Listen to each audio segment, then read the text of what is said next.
ఈ విధంగా కలుసుకోవడానికి మనందరినీ సజీవ లెక్కలో ఉంచిన దేవుడికి వందనాలు చెల్లిస్తూ, అదేవిధంగా ఇక్కడికి రావడానికి, కింద వాక్యాన్ని పంచుకోవడానికి అవకాశం కల్పించిన స్థానిక సంఘ కాపరి బి కోటేశ్వర గారికి వారి కుటుంబాన్ని వందనాలు తెలియజేస్తా ఉన్నాను.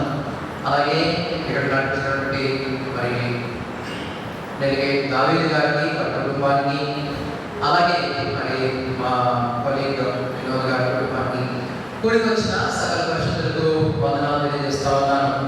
మంచిది, చాలా సంతోషం మీతో కలిసి నేను ఈ వాక్యాన్ని విధంగా షేర్ చేసుకోవడం ద్వారా నేను కూడా ఆధ్యాత్మికంగా బలపడడానికి ఒక మంచి అవకాశంగా వినియోగించుకుంటున్నాను. మంచిది, గత 2 వారాలు దేవుని వాక్యాన్ని మనం ధ్యానం చేస్తున్నాం. పోయిన వారం నేను వచ్చినప్పుడు మరి దేవుడు ఫస్ట్ సోమవారం వచ్చినప్పుడు ఏ వాక్యం చెప్పుకున్నాం? దైవిక తీర్పు అనే అంశంతో ధ్యానం చేశాం.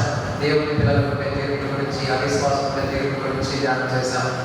గత సోమవారం విధేయత అనే అంశాన్ని గురించి ధ్యానం చేస్తూ దేవుని పిల్లలుగా మనం ఎలా విధేయంగా ఉండాలో నేర్చుకున్నాం. ఈరోజు చదవబడ్డ అంశం చాలా స్పష్టంగానే మనకి ఈజీగా అర్థమయ్యేట్టుగానే ఉంది. అక్కడ ఇవ్వబడ్డ థీమ్ ఏంటంటే ప్రార్థన అనుభవంలో ప్రార్థన అనుభవంలో ఎదగాలి అనే అంశంతో వాక్యం ఇవ్వబడింది. ఈ వాక్యము మరి దీన్ని ఆధారం చేసుకుని మన వాక్యాన్ని ధ్యానం చేస్తాం. నిజంగా దేవుని పిల్లలుగా, విశ్వాసులుగా మన జీవితంలో మనము భక్తిలో ఎప్పటికప్పుడు నూతనంగా జన్మించిన అనుభవం దగ్గర నుంచి మనం ముందుకు వెళ్ళే కొద్దీ మన ఆధ్యాత్మిక జీవితంలో మనం ఎదుగుతూ ఉండాలి. జనరల్గా ఆలోచిస్తే మన ఇంట్లో పిల్లలు పుట్టినప్పుడు వాళ్ళు ఏమవుతూ ఉంటారు? రోజువారీగా పెరుగుతూ ఉంటారు కదా. అన్ని రకాలుగా వాళ్ళు భాషా పరంగా పెరుగుతారు, మరి శారీరకంగా పెరుగుతారు, సాంఘికంగా పెరుగుతారు. ఇలా అనేక రకాలుగా వాళ్ళ గ్రోత్ అనేది కనిపిస్తుంది, డెవలప్మెంట్ అనేది కనిపిస్తుంది.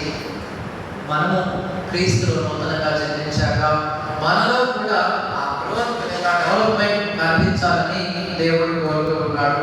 ఆధ్యాత్మికంగా మనం ఎదగడానికి లేదా పెరగడానికి 4 ముఖ్యమైన అంశాలు తోడ్పడతాయని దేవుని వాక్యం సెలవిస్తూ ఉంది. 2వ తిమోతి పత్రిక ప్రకారం 3వ అధ్యాయం 16-17 వచనాలు చదివితే, దేవుడి వాక్యాన్ని ఎక్కువగా మనం చదువుతూ, దాన్ని ధ్యానం చేస్తూ, దాన్ని ప్రాక్టీస్ చేస్తూ ఉండడం ద్వారా మనం భక్తిలో పెరుగుతాము, ఆత్మలో పెరుగుతాము. 2వది మరి కొలస్సీ పత్రిక 4వ అధ్యాయం 2వ వచనం ప్రకారం స్థిరమైనటువంటి ప్రార్థన అనుభవం కలిగి ఉండడం ద్వారా, ప్రార్థనలో మనం రెగ్యులర్గా ఉండడం ద్వారా మనం ఆత్మలో ఎదుగుతాము. 3వది విశ్వాసంతో మనం సహవాసం కలిగి ఉండడం ద్వారా మనం ఆత్మలో వర్ధిల్లుతాము. హెబ్రీ పత్రిక 11వ అధ్యాయం 24వ వచనం ప్రకారం. 4వది దేవుని ఆత్మను తెలుసుకుంటూ దేవుని చిత్తాన్ని చేయడం ద్వారా మనం పెరుగుతాము, ఆత్మలో ఎదుగుతాము. యోహాను పత్రిక 14వ వచనం కూడా. సో ఇవన్నీ అలా గుర్తుంచుకుంటాము. వీటిలో మరి లేఖనాలు ధ్యానం చేయడం, విశ్వాసంతో సహవాసం చేయడం, దేవుని ఆజ్ఞలు పాటిస్తూ ఆయన చిత్తం చేయడం, వీటితో పాటు స్థిరమైనటువంటి ప్రార్థన ద్వారా మనము ఆత్మలో వర్ధిల్లుతాము అనే అంశాన్ని గుర్తుంచుకొని ఈ 4లో ఈ సాయంకాల సమయంలో మనం ఇవ్వబడ్డ అంశము ప్రార్థన అనుభవంలో ఎదుగుట అనే అంశాన్ని మనం చూస్తాం. ఇక్కడ మనకి జనరల్గా మనం మాట్లాడుతుంటే అనుభవం అంటే ఏంటి? మనం ఏదైనా పని కొంతకాలంగా చేస్తూ ఉంటే ఆ పని మీద మనకి కొంత కమాండ్ రావడం. అనుభవం రావాలంటే ఏం చేయాలి? పని చేయడం స్టార్ట్ చేయాలి. మరి కొన్నిసార్లు ఉద్యోగాలు అప్లై చేసినప్పుడు మనకి అక్కడ ఆలోచిస్తూ ఉంటారు, ఎన్ని సంవత్సరాలు ఎక్స్పీరియన్స్ ఉంది అని. ఎక్స్పీరియన్స్ ఎప్పుడు వస్తుంది? మనం పని చేయడం ప్రారంభిస్తే. సేమ్ అప్లై చేసుకుందాము. ప్రార్థన అనుభవంలో ఎదగాలి అంటే మనం చేయాల్సింది ఏంటంటే ప్రార్థన చేయడం అనేది ప్రారంభించాలి. ఎక్కువగా దేవుని సన్నిధిలో మనం గడపాలి. ఒకేసారి మనం చాలా కిలోమీటర్లు వాకింగ్ చేయలేం కదండి. ఒకేసారి ఎక్సర్సైజ్ చేయాలని జిమ్ సెంటర్కి వెళ్ళి అన్నీ చేస్తే అది మనకు సాధ్యం కాకపోవచ్చు. కొన్ని విషయాలు మనం ఖచ్చితంగా స్టాండర్డ్గా నేర్చుకోవాలనుకున్నప్పుడు వాటిని ఒక సింగిల్ స్టెప్తోనే స్టార్ట్ చేయాలి, ఒక అడుగుతోనే ప్రారంభించాలి. అలాగే మన ప్రార్థనా జీవితాన్ని కూడా ఒక చిన్నగా 5 నిమిషాలు 10 నిమిషాలు ప్రార్థన నుంచి మనం స్టార్ట్ చేసి రెగ్యులర్గా దాన్ని మనం పెంచుతూ అలా మన ప్రార్థన అనుభవంలో మనం ఎదగవచ్చు. ఇప్పుడు మనం చదవబడిన వాటిలోకి వెళ్ళి దాంట్లో నుంచి కొన్ని విషయాలు నేర్చుకొని అలాగే మన జీవితాన్ని కీర్తన గ్రంథం 84వ అధ్యాయం మొదటి 8 వచనాలు చదివారు. నేను మళ్ళా చదువును కానీ వాటిలో నుంచి కొన్ని క్లుప్తంగా మనకి అన్వయించుకునే వచనాన్ని ముందుకు తీసుకురావడం ప్రయత్నం చేస్తాను. మొదటి వచనంలో సైన్యములకు అధిపతి యెహోవా నీ నివాసాలు ఎంత రమ్యము అని చెప్పినప్పుడు ఆ మొదటి వచనంలో అక్కడ మనకు కనిపిస్తున్న ప్రార్థనలో మొదటి అంశం, మొదటి ప్రాముఖ్యమైన అంశం ఏంటంటే మోస్ట్ హై గాడ్, దేవుడు అనే ఆయన యొక్క గొప్పతనాన్ని మనం గుర్తు చేసుకుంటూ మనం ప్రార్థనని ప్రారంభిస్తా ఉన్నాం. అంటే దేవుడిని స్తుతిస్తూ ఆయన గొప్ప స్థానాన్ని మనం గుర్తు చేసుకుంటా ఉన్నాం. ఇక్కడ కీర్తనకారుడు ఈ ప్రార్థనా కీర్తనలో రాసినటువంటి వచనాల్లో మొదటి విషయం. రెండవ వచనంలో అక్కడ ఉన్నటువంటి ఆశ, కోరిక, యెహోవా మందిరం ఆవరణ చూడవాలని నా ప్రాణం ఎంతో ఆశపడుచున్నది, అది సొమ్మసిల్లుచున్నది. జీవం గల దేవుడిని దర్శించుటకు నా హృదయం, నా శరీరం ఆనందంతో కేకలు వేయించున్నవి.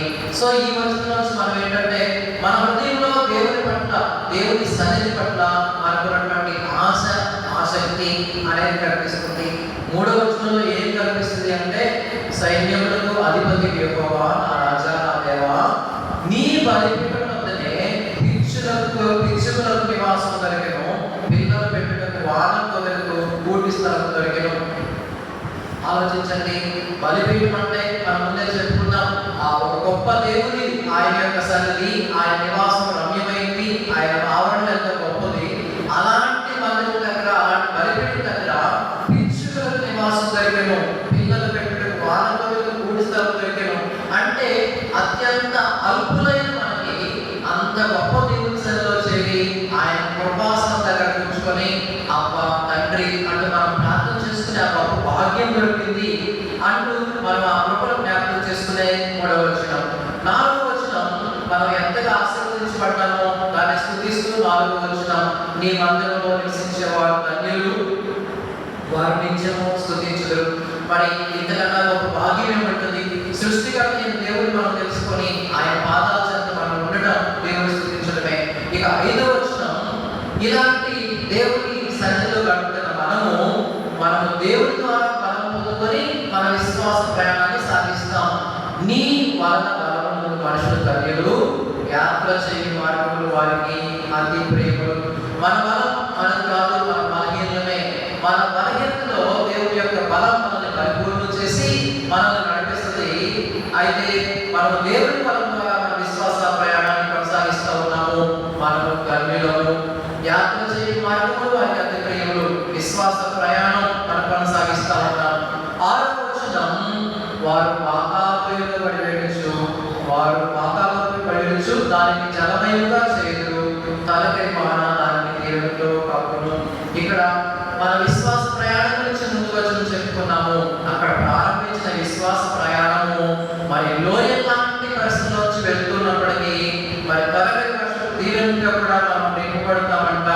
మరి బాగా లోయ అంటే అన్నిటి లోయ, కష్టాలు శ్రమలు ఉండే లోయ. దేవుడు ఆయన నమ్మి ఆయన ఆశ్రయించిన బిడ్డలకి సంపూర్ణంగా బెటర్ ప్రాసెస్ అంతా బాగుంటుంది అనేది చెప్పలేదు. నాకు ఈ లోకంలో శ్రమ కలుగును అని దేవుడు చెప్పాడు. అయితే ఆ శ్రమలన్నింటిలో దేవుడు మనకు తోడుగా ఉంటాడు. ఈ లోకంలో అనేక శోధనలు వస్తాయి, కష్టాలు వస్తాయి, ఇరుకులు ఇబ్బందులు కలుగుతాయి. వాటన్నిటి నుంచి మనం విశ్వాస ప్రయాణంలో ముందుకు సాగుతాము. అలాంటి లోయ లాంటి పరిస్థితుల నుంచి కూడా దేవుడు తొలకై వర్షాన్ని తీర్పిస్తానని చెప్తా ఉన్నాడు. నిజంగా సముద్రం మీద వర్షం పడింది అనుకోండి, దాని గురించి ఎవరు ఆలోచిస్తారా? ఒకవేళ లోయ లాంటి ప్లేస్ లో, ఎడారి లాంటి ప్లేస్ లో వర్షం పడితే దానికి ఎంతో చాలా వాల్యూ ఉంటుంది. మన జీవితంలో కూడా అంతే. దేవుడు కొంతకాలం కొన్నిసార్లు ఇలాంటి లోయ లాంటి పరిస్థితుల్లో నడిపించిన ఆ లోయలోంచి మనం వెళ్తూ ఉన్నప్పుడు ఆ పరిస్థితుల్లో దేవుడు మనం విడిపించి తన కృపతో నింపి మనిషి వర్షంతో నింపాడు. మనం పాట పడతాయి కదా, కన్నీటిలో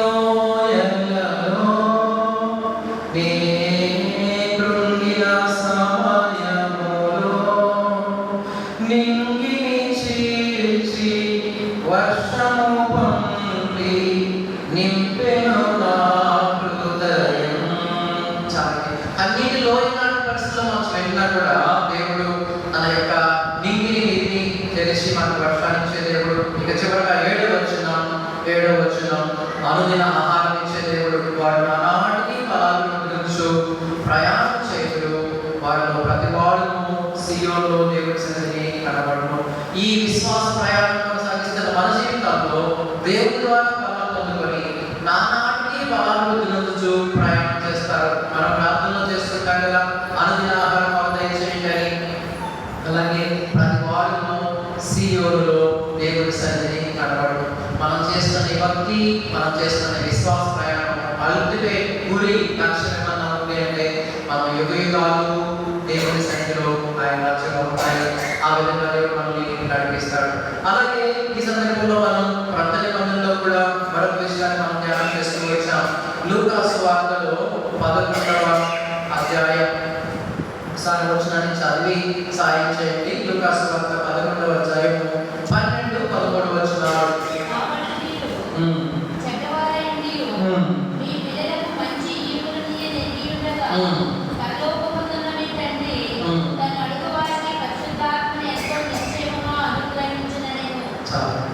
ఇక్కడ మనం ఈరోజు ధ్యానం చేసిన అంశం ప్రాముఖ్యంగా ప్రార్థన అనుభవంలో ఎదుగుట. కీర్తనలో వచ్చి మనం ఎలా ఎదుగుతామో, ఎలా దేవుని స్తుతిస్తామో, అల్పులైన మనకి దేవుని కృప ఎలా దక్కిందో, నిత్య రాజ్యంలో ఉండడానికి దేవుడు మనకు ఎలాంటి అవకాశం కల్పించాడో చెప్తున్నాం.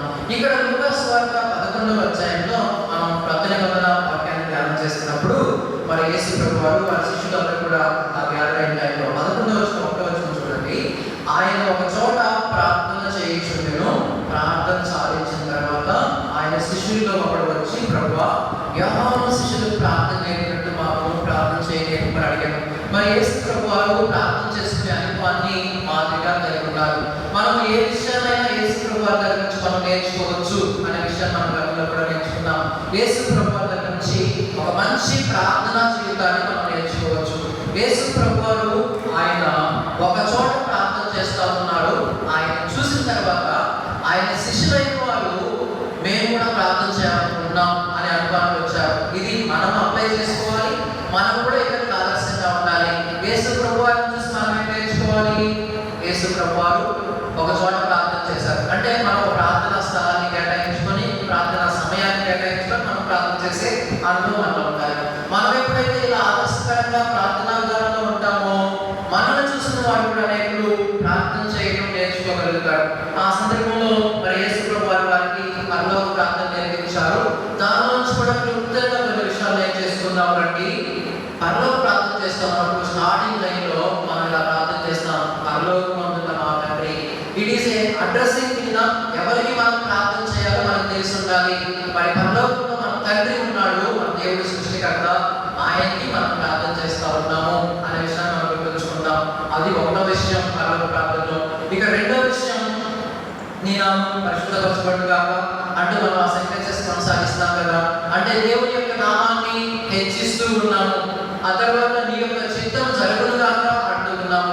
మరి మన జీవితాలను దేవునికి సమర్పించుకున్న మనము మన జీవితంలో మన ఇష్టం కాదు కానీ దేవుని చిత్తమే జరగాలి.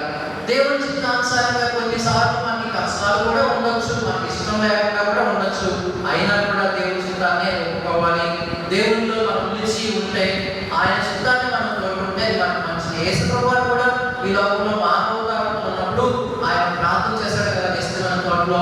ఆయన ముందు చాలా కష్టమైన ఒక పరిస్థితి కనిపించింది. ఆయన కష్టమైతే ఏం లేదు, కానీ మానవులందరి పాపాన్ని తన మీద వేసుకొని తండ్రితో తను ఎడబాటు కావాల్సిన సందర్భంలో ప్రార్థన చేస్తాడు. ఇష్టమైన తోటలో ఏమని చేస్తాడు? తండ్రి, నీ చిత్తమైతే ఈ గిన్నె నా యొక్క నుండి తొలగించు. ఆ తర్వాత తండ్రి, నీ చిత్తమే జరిగించు. మనం ఒకవేళ అలాంటి ఆలోచన వచ్చినా కూడా అల్టిమేట్ గా దేవా నీ చిత్తమే నాలో జరిగించు అని మనం కోరుకోవాలి. ఇది మూడో విషయం. నాలుగవది, భౌతికంగాను అలాగే మనకు కావాల్సిన ప్రతి అవసరాన్ని దేవుడు తీరుస్తాడు. అందుకే అనుదిన ఆహారం తెచ్చి మనం అడుగుతాం కదా. మనకి శారీరకంగా బ్రతకడానికి మనకు అవసరమైన ప్రతిదీ దేవుడు తప్పకుండా సమకూరుస్తాడు. మనం ఆత్మలో ఎదగడానికి, వర్ధిల్లడానికి, యుగయుగాలు ఆయనతో ఉండడానికి అవసరమైన కూడా దేవుడు సమకూరుస్తాడు. ఇది పరలోక ప్రార్థనలో నాలుగవ అంశం. ఆ తర్వాత ఐదవ అంశం, మరి క్షమాపణ. మనం చాలా సందర్భాల్లో మనం పాపుల ప్రార్థన దేవుడు ఆలకించడు అనే స్టేట్మెంట్ విని ఉంటాం కదా. మనల్ని దేవుడు తన కృప చేత పరిశుద్ధంగా నీతిమంతులుగా చేసుకున్నాడు. ఆయన కృపను బట్టి మనం క్షమించాడు, మన పాపాలు క్షమించాడు. అలాగే మనం కూడా ఇతరులను క్షమించాలనే ఆ సందేశం, ఆ స్టేట్మెంట్ చాలా కొంచెం ఆ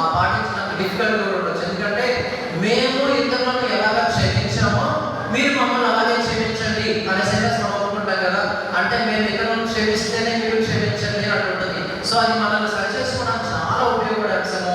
మరి ఇతరులను క్షమిస్తూ మనం ప్రార్థన చేయాలి. 5వ అంశం, దేవుడు కూడా మనం క్షమిస్తాడు.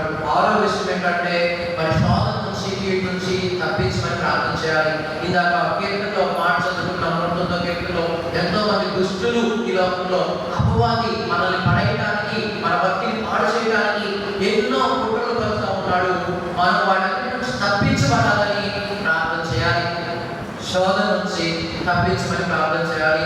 యేసు ప్రభువారు ఆయన శోధన తప్పించుకునే మార్గాన్ని కూడా ఆయన మనకి సమకూరుస్తాడు అనే విషయాన్ని గుర్తు చేసుకుంటూ ప్రార్థన చేయాలి. చివరిగా 7వ వచనం, మరి దేవుని యొక్క శక్తిని, ఆయన ప్రభావాన్ని అంగీకరిస్తూ నీ రాజ్యం వచ్చును కాక అంటూ మనం ప్రార్థన చేస్తాము. మరి భూలోకంలో కూడా మనం పరలోకాన్ని అనుభవించాలి. మనం పరలోక రాజ్యంలో దేవునితో యుగాలు ఉంటాము అని నమ్ముతున్నాము. భూలోకంలో జీవిస్తున్నప్పుడు కూడా ఆయన పరలోక రాజ్యాన్ని, ఆయన రాజ్యాన్ని మన జీవితంలో మనము అనుభవించాలి. మరి పరలోక ప్రార్థన ఏ విధంగా ముగిస్తామో, మనం చేస్తున్న ప్రతిసారి ప్రార్థన ఇలా ముగిస్తాము. యేసయ్య నామములో మనం ప్రార్థన ముగిస్తాం. ప్రార్థన ప్రారంభం పరలోకమైన తండ్రి అంటూ సంబోధిస్తూ ప్రార్థన చేస్తాము. స్తుతిస్తూ, దేవుడి చిత్తాన్ని ఒప్పుకుంటూ, మన అవసరాలు గుర్తు చేసుకుంటూ, ప్రభు క్షమాపణ కోరుకుంటూ, అలాగే శోభను తప్పించమని, అలాగే దేవుడి చిత్తాన్ని ఒప్పుకుంటూ యేసయ్య నామంలో ప్రార్థిస్తాం. యేసు ప్రభు వారి నామంలో మనం ఏది అడిగినా కూడా ఆయన తప్పకుండా ఇస్తాడని మన విశ్వాసం. మంచిది. ఇప్పుడు 2 విషయాలు మనం నేర్చుకున్నాం. కీర్తనకారుడు కౌరవ కుమారుడు వారు రాసిన కీర్తన నుంచి 84వ కీర్తనలో మరి ఎలా దేవుని స్తుతిస్తూ మరి ఆ కీర్తన రాయబడిందో మనం చూసాం. రెండవదిగా మరి పత్రిక పాఠ్య భాగం నుంచి మనం మరి ఏ విధంగా ప్రార్థనలో అనేక విషయాలనే మనం నేర్చుకున్నాం. ఇక మూడవది, ఆ తర్వాత మనము ప్రార్థన చేసే సందర్భాలు. ఈ టాపిక్ చాలా పెద్దదైనప్పటికీ కొన్ని విషయాలు మనం నేర్చుకున్నాము. కొన్ని వచనాలు చూస్తూ మనం వెళ్దాం ముందుకి. విశ్వాసంతో ప్రార్థించాలి అనేది మనం చాలాసార్లు వినుంటాం. ఒకసారి రెఫరెన్స్ చూద్దాం రండి. మత్తయి సువార్త 21వ అధ్యాయము 22వ వచనం. మరియు మీరు ప్రార్థన చేయనప్పుడు వేటిని అడుగుదురో అవి దొరికినవని నమ్మిన యెడల మీరు వాటన్నిటిని పొందుదురని చెప్పారు. ఇక్కడ మనం స్పష్టమైనటువంటి విశ్వాసంతో ప్రార్థించాలి, నమ్మికతో ప్రార్థించాలి అనే సత్యాన్ని మనం తెలుసుకుంటా ఉన్నాము. అయితే అడిగిన వాటన్నిటినీ పొందుదురని చెప్పాను. ఇక్కడ ఒక చిన్న ట్విస్ట్ కోసం అడగమంటారా మిమ్మల్ని? అడిగిన వాటన్నిటిని దేవుడు ఇస్తాడా? మనము దేవుల్లో నిలిచి ఉన్నప్పుడు మనం యొక్క పరలోక ప్రార్థనలో మాట చెప్పుకున్నాం, నీ చిత్తం జరుగును కాక మాట చెప్పుకున్నాం కదా. దేవుని చిత్తం జరగాలి అంటే మనం అడిగేవాడిని కూడా దైవ చిత్తానుసారమైనవే, పవిత్రమైన కోరికలతో, దైవ చిత్తానుసార ఆలోచనతో అడిగితే వాడన్నిటినీ తప్పకుండా నెరవేరుస్తాడు. కొన్నిసార్లు మనం తెలియగా కొన్ని అడుగుతూ ఉంటే వాటి విషయంలో దేవుడు ఎస్ అని కొన్నిసార్లు చెప్తాడు, ఇస్తాడు. కొన్నిసార్లు నో, నేను నీకు ఇవ్వను అంటాడు. కొన్నిసార్లు వెయిట్, కొంతకాలం ఆగు అంటాడు. సో మనం వాటన్నిటినీ గ్రహించే వారిగా ఉండాలి. ఆయన చిత్తానుసారంగా మనం ప్రార్థించే వారిగా ఉన్నప్పుడు ఆయన మనకన్నీ ఇస్తాడు. మనం విశ్వాసంతో ప్రార్థించాలి అని గుర్తుపెట్టుకున్నాం. ఇక్కడ మనం ప్రార్థించిందన్నీ కూడా దేవుడు ఇవ్వగలడు. ఆయన సర్వశక్తిమంతుడు. ఆయన నాకు అసాధ్యమైన ఏదైనా ఉందా అని మనం అడుగుతాడు. మరి దేవుడు మాత్రం చూసుకోవడం ఎన్నో అద్భుతాలు చూస్తాం కదా. ఆది కాండం మొదలుకొని ప్రకటనకు ముందు వరకు ఎన్నెన్నో అద్భుతాలు బైబిల్లో రాయబడ్డాయి. మరి అబ్రహాము, శారాకు ఆ వయసులో కూడా వారి బిడ్డలను గ్రహించిన దేవుడు మనకున్నటువంటి ఏ సమస్య అయినా పరిష్కరించగలడు మన విశ్వాసంతో ప్రార్థన చేస్తే. ఆ తర్వాత మరొక విషయం చూద్దాం రండి. మన ప్రార్థన ఎలా చేయాలో మనకు తెలిసిన విషయాలే. మత్తయి సువార్త 7వ అధ్యాయం 7వ వచనం. అడుగుడి మీకు ఇవ్వబడును, వెలుగుడి మీకు దొరుకును, తట్టుడి మీకు తీయబడును. ఈ వచనం మనం చూస్తూ ఉన్నప్పుడు మనకు అక్కడ వాక్యం ఏం తెలియజేస్తుందంటే మనం అడగాలి దేవుణ్ణి, ఆయన అడగాలి. ఆయన అడిగినప్పుడు తప్పకుండా ఇస్తాడు. మన అడుగు వారికి ఆయన తప్పకుండా పరిశుద్ధాత్మను మన నిశ్చయంగా ఇస్తాడు అని మరొక సువార్తలో రాస్తూ ఉన్నాడు. అంత మాత్రమే కాదు, రెండవ విషయం పట్టుదలతో మనం ప్రార్థన చేద్దాము. విశ్వాసంతో ప్రార్థన చేద్దాము, పట్టుదలతో ప్రార్థన చేద్దాము. మూడవది, మనం ఎలా ప్రార్థన చేయాలంటే కంటిన్యూస్గా చేయాలి. కొన్నిసార్లు మనం ప్రార్థన చేశాక మనలో సహజంగా ప్రార్థన నెరవేరకపోతే నిరాశ వచ్చేస్తుంది. నీకు జరగదేమో, ఒకవేళ మరి విసుగ ప్రార్థించాలి, నిరంతరం ప్రార్థించాలి. మొదటి తెస్సలోనిక పత్రికలో ఆ వచనం రాయబడి ఒకసారి చూద్దాం రండి. మొదటి తెస్సలోనిక రాసిన పత్రిక 5వ అధ్యాయం 17వ వచనం. మొదటి తెస్సలోనిక రాసిన పత్రిక 5వ అధ్యాయం 17వ వచనం. ప్రతి విషయమునందు కృతజ్ఞతాస్తుతులు చెల్లించుడి.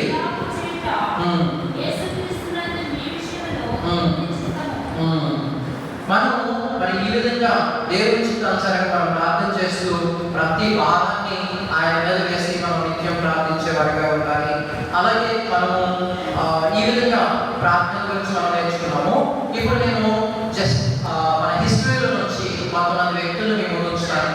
వాళ్ళు ఎలా ప్రార్థన చేశారో, వాళ్ళ ప్రార్థన అనుభవం ఏంటో అవి మనం మోటివేట్ చేస్తాయి. ఇందాక చెప్పుకున్నట్టు యేసు ప్రభు వారిని చూసి మాకు కూడా ప్రార్థన నేర్పించగా శిష్యులు అడిగినట్టే మనం కొంతమంది వాళ్ళ జీవితాలు చదివినప్పుడు వాళ్ళ జీవితాలు మనం ఖచ్చితంగా ఎంతో ఇన్ఫ్లుయెన్స్ చేస్తాయి. నేను వాటిని ముందు ఉంచుకుంటా ఉన్నాను. చాలా ముఖ్యంగా ఒక 7 గురించి చెప్తాను. ఒక ఆయన పేరు జాన్ ఫ్లెచర్. ఆయన ఎప్పుడు చూసినా కూడా సమయం దొరికిన కొద్దీ ప్రార్థన చేస్తూ ఉండేవాడు. గంటలు ప్రార్థన చేసేవాడు. ఒకవేళ ఆయన ఎవరైనా ఎదురైతే వాళ్ళని ఒకటే క్వశ్చన్ అడిగేవాడు, నువ్వు బాగా ప్రార్థన చేస్తున్నావా, నువ్వు ప్రార్థన చేస్తావా అనే క్వశ్చన్ అడిగేవాడు. జనరల్గా మనం ఒక వ్యక్తిని ఆ ప్రశ్న అడగాలంటే మనము ఆ స్థానంలో ఉంటేనే కదా అడిగేది. సో ఆయన ప్రార్థన వీరుడు. ఆయన ప్రార్థన చేస్తూ ఉండేవాడు. ఇతరులు కూడా మీరు ప్రార్థన చేస్తున్నారా అని అడుగుతూ ఉండేవాడు. ఇక రెండో వ్యక్తి జార్జ్ విట్ఫీల్డ్. ఆయన పేరు జార్జ్ విట్ఫీల్డ్. ఈయన రహస్య గదిలో కూర్చొని ఎవరికి కనిపించకుండా ప్రార్థన చేస్తూ ఉండేవాడు. ఈయన ఎంతగా ప్రార్థన చేస్తూ ఉండేవాడు అంటే ఆయన ఒకరోజు ఆ విధంగా ప్రార్థన చేసి ఒకరోజు ప్రసంగానికి నిలబడితే ఆయన ప్రసంగం చేసిన తర్వాత ఎవరు మీ హృదయాన్ని క్రీస్తుకు సమర్పిస్తారు అంటే సుమారు 1000 మంది తమ హృదయాన్ని దేవునికి సమర్పించారంట. అది కేవలం ప్రార్థన ద్వారా సాధ్యం కదా. అలాంటి సాతాను సంతలాంటి స్థలంలో సింహంలాగా గర్జించాడు అని రాయబడిన ఆయన గురించి. మరి పూర్తిగా ప్రార్థన అంతా కూడా దేవుడికి లోపడబడినటువంటి మనుషులు ఉన్నారు. అలాంటి ప్రాంతంలో ఆయన ఎంతగానో రహస్య ప్రార్థన చేసి మరి అక్కడ క్రీస్తు కొరకు అనేక మంది మనుషులను సంపాదించాడు. ఆయన పేరు జార్జ్ విట్ఫీల్డ్. మూడో వ్యక్తి మనందరికీ ఆయన చాలా సుపరిచితుడు, మార్టిన్ లూథర్. ఆయన మరి రోజుకి కనీసం 3 గంటలు ప్రార్థనలో గడిపేవాడంట. కనీసం 3 గంటలు. ఒకవేళ నేను కనుక అంత సమయం గడపలేకపోతే నేను దేవుని కోసం అంతగా పనిచేయలేకపోయాను అని బాధపడేవాడంట. మరి ఆయన గురించి ఇలా చెప్పుకునేవాడు, ఆయన బాగా ప్రార్థన చేస్తారు, ఆయన బాగా బోధిస్తారు అని.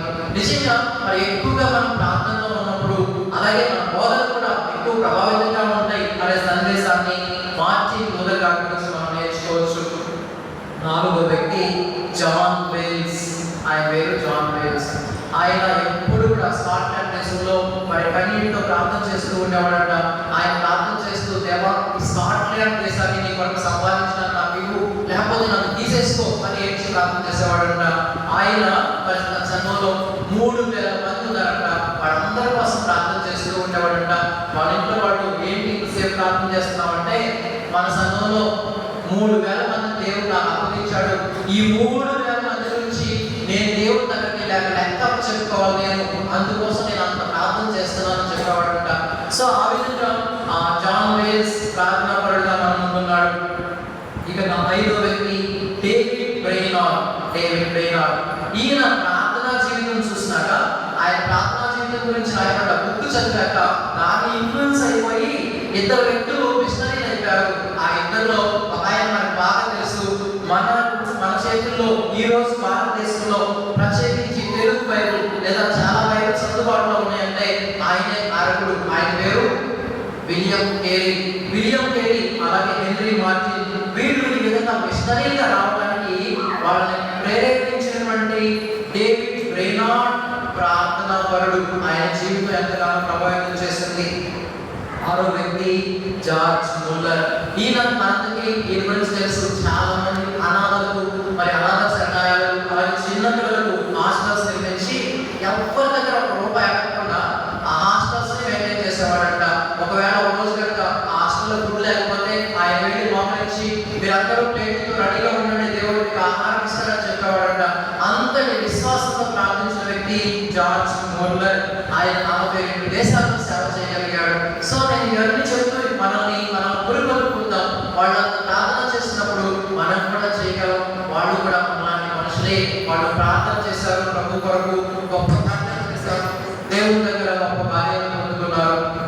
చివరిగా 7వ వ్యక్తి జాన్ హైట్. ఈయన విశ్రాంతి మొదలు విజ్ఞాపన, ఇవన్నీ ఒంటె మోకాళ్ళ ప్రార్థన వీరుడు అంటారు. ఈ కొంతకాలంగా ప్రార్థన చేసి చేసి సిక్నెస్ వచ్చేసింది బాడీలో. ఆయన ఎక్కువగా ప్రేయర్లో ఉండటం ద్వారా ఆ శరీరం అంతా కూడా క్షీణించిపోయింది. ఆ టైంలో కూడా వాళ్ళు ఆయన అడుగుతూ ఉన్నారంట, నువ్వు ఎక్కువగా ప్రార్థన చేస్తూ ఉన్నావు, మాకు రెస్ట్ నీకు అవసరం అంటే ఆయన చెప్పేవాడట, నాకు కావాల్సిన విశ్రాంతి కాదు, నేను చేయాల్సిన విజ్ఞాపన అని చెప్పేవాడట. ఆ విధంగా వీళ్ళందరూ కూడా మన ముందు ప్రార్థన వీరులుగా చరిత్రలో ఉన్నారు. వీళ్ళ ద్వారా ఎంతో మంది ప్రభావితం చేయబడ్డారు. మనము ఈ విషయాలు మనం చూస్తున్న మనం కూడా మన జీవితంలో మన ప్రార్థనా జీవితాన్ని అడ్డుకుందాం. మనం ఎంత సమయాన్ని దేవునితో గడుపుతున్నామో మనం పరిశీలన చేసుకుందాం. మనము ప్రార్థన అనుభవంలో ఎదుగునట్లు మనం కొంత ప్రాక్టీస్ చేయడానికి కొన్ని చిన్న ప్రయత్నాలు చేద్దాం. ఇదే ఫైనల్ లిస్ట్ కాదు, మీకు వీలైనటువంటిది మీరు కొన్ని చేయొచ్చు. నేను కొన్ని జనరల్గా కొన్ని విషయాలు రాశాను ప్రార్థనలో మనం ఎలా ఎదగొచ్చు.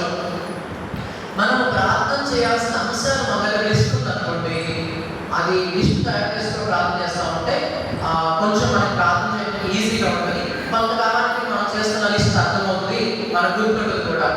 ఈ లిస్ట్ ఉన్నప్పుడు మన ప్రయోజనం ఏంటంటే ఆ ప్రార్థన జాబితాలో కొన్ని నెరవేరుతాయి కదా, వాటిని మనం టిప్పెట్టేసుకొని వాటిని బట్టి మనం దేవుని స్తుతిస్తూ ఉండొచ్చు. ఆ విధంగా మనం లిస్ట్ తయారు చేసుకొని ప్రార్థన చేస్తూ ఉండాలి. చాలా మంది అంటారు ఎక్కువసేపు దేవుని చుట్టూ నేను గడపలేకపోతున్నాను అని. అనేవారికి మరి ఇలా ప్రేయర్ లిస్ట్ చేసుకున్నప్పుడు, మన సంఘంలో విశ్వాసం అందరి పేర్లు రాసుకున్నప్పుడు, మన చుట్టుపక్కల వారు మనం పని చేస్తున్న చోట వాళ్ళందరి గురించి ఆలోచించినప్పుడు, మన దేశాన్ని గురించి మన ప్రపంచాన్ని గురించి ఆలోచించినప్పుడు చాలా అంశాలు దేవుడే నడిపిస్తాడు, మన ప్రార్థన దేవుడే నడిపిస్తాడు. ఇక రెండో విషయం, ప్రార్థనలో మనము స్క్రిప్చర్స్ ని గుర్తు చేసుకుంటూ ప్రార్థన చేయాలి.